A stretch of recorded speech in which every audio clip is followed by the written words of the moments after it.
Lanjut kita mengulas alur film Ilmer, komunikasi dua timeline melalui sebuah kotak surat. Ini adalah part kedua dari film Ilmer.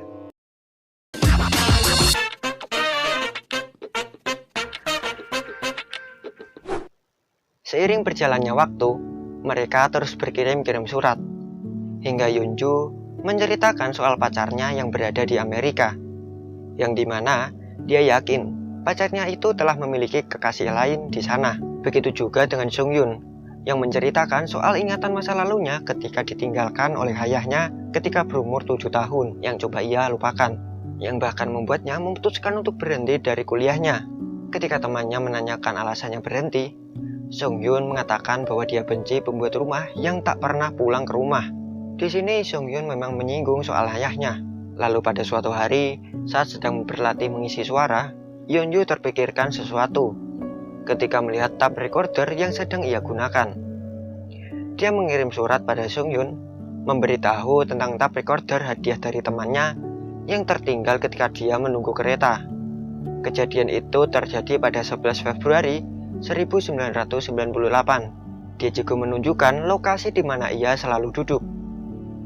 Kemudian di tahun 98, Songyun terlihat tersenyum sambil berjalan menuju tempat di mana Yeonju di tahun 98. Namun saat Songyun mencoba menghampirinya, Yeonju yang di tahun 98 langsung memasuki kereta yang baru saja tiba.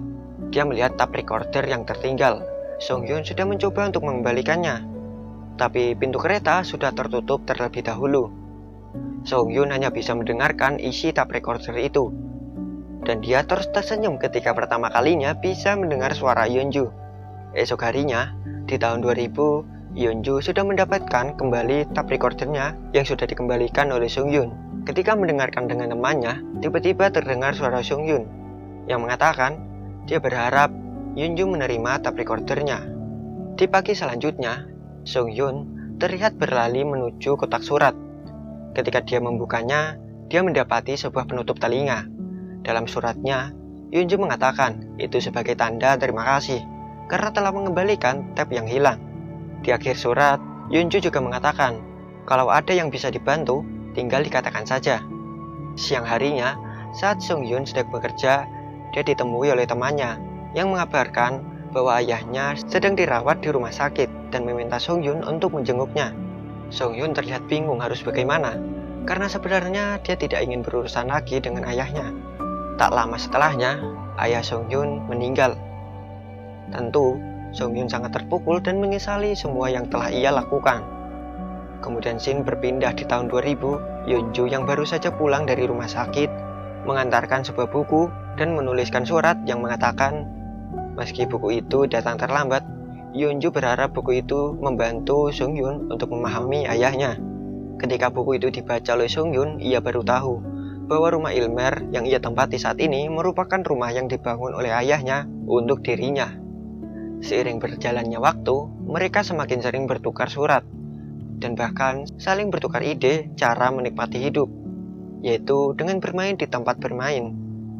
Songyun yang berjalan menikmati kesendirian di bawah pohon, akhirnya meminum sebotol wine di ujung jalan. Ia juga menyimpan sebotol anggur untuk dibuka Yeonju di tahun 2000. Suatu hari mereka memutuskan untuk bertemu di Pulau Jeju di tanggal 11 Maret tahun 2000. Yeonju mengirim foto pantai yang dimana mereka akan bertemu. Pantai itu sekaligus tempat impiannya membangun sebuah rumah. Yeonju hanya harus menunggu waktu 2 minggu, sedangkan Songyun harus menunggu itu 2 tahun. Di pagi harinya, di tanggal yang sudah ditentukan, Yeonju terlihat bahagia menggawa sepedanya menuju tempat pertemuan mereka. Setibanya di pantai, Yeonju melihat sebuah rumah yang dibangun. Ia juga melihat desain rumah yang sama yang pernah ia temukan di Ilmer. Kemudian dia bertanya pada arsitek perempuan yang menghampirinya.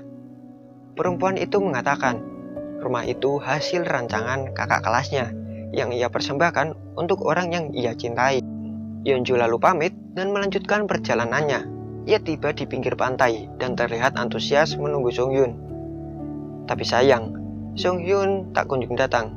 Yeonju menceritakan semua itu pada Songyun. Dia merasa terlalu berharap. Songyun penasaran kenapa dirinya di tahun 2000 tidak datang, padahal dia adalah orang yang tidak akan melupakan janji sepenting itu. Besok harinya, Yeonju tidak sengaja melihat mantan kekasihnya sedang bersama dengan kekasih barunya. Mereka membicarakan acara pertunangan yang akan digelar 2 minggu lagi. Dari sini Yeonju sadar, ternyata dia masih belum bisa melupakan mantannya itu. Lalu dia meminta bantuan pada Sunghyun untuk mencegah mantan kekasihnya pergi.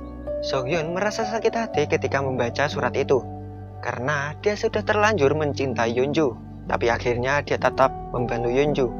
Lalu keesokan harinya di tahun 2000, Yeonju mencari Sunghyun di kampusnya. Di sana, dia kembali melihat desain rumah yang pernah ia lihat di Ilmer dan di pantai waktu itu. Lalu dia dihampiri oleh pria yang ternyata teman Sunghyun. Dari situlah dia tahu bahwa desain rumah itu adalah buatan Sunghyun yang dia buat untuk orang yang dia cintai, dan orang yang dimaksud adalah Yeonju.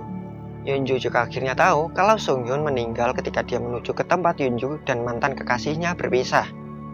Dia langsung mengingat pada saat itu memang ada seorang pejalan kaki yang tertabrak mobil. Lalu Yeonju secepat mungkin bergegas ke Ilmer untuk mengirim surat kepada Sunghyun, memperingatkannya untuk tidak pergi karena ia akan mati tertabrak mobil. Di depan kotak surat, Yeonju menangis tak berdaya, hanya bisa berharap Sunghyun membaca surat itu tepat waktu. Lalu, apakah Sunghyun membaca surat tersebut? Dan apakah Sunghyun selamat dari kematiannya? Scene kemudian berganti, memperlihatkan Yeonju sedang menulis surat di Ilmer seperti di awal film. Lalu ketika dia bersiap pergi, dia dihampiri oleh seorang laki-laki yang ternyata laki-laki itu adalah Sunghyun. Seperti yang kalian lihat, Sunghyun selamat. Sunghyun masih sempat membaca surat dari Yeonju, yang akhirnya membuat dia terhindar dari kematiannya. Dan film pun selesai.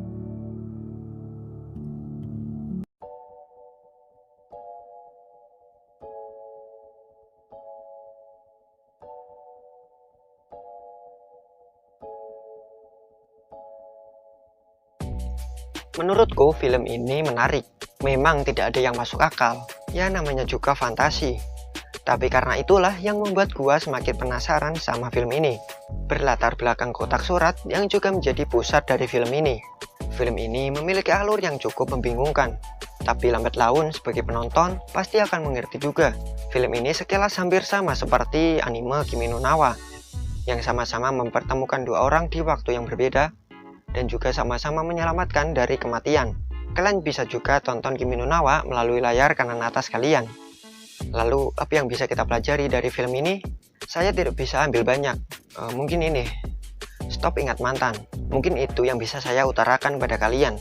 Namun, mungkin sedikit meleset dengan ceritanya. Tapi tidak apa-apa, akan tetap saya sampaikan. Jangan terlalu lama mengingat mantan. Bukan berarti saya menyindir ataupun menghina yang namanya mantan. Tapi yang namanya masa lalu, bukankah lebih baik itu cukup menjadi kenangan dan menjadi pelajaran untuk kita ke depannya? Karena tanpa kalian sadari, ada orang yang lebih mencintai kalian. Jangan malah kalian memanfaatkan orang tersebut demi bisa balikan sama mantan. Salah besar. Mungkin cukup segitu aja untuk kali ini. Saya pamit undur diri. Bye.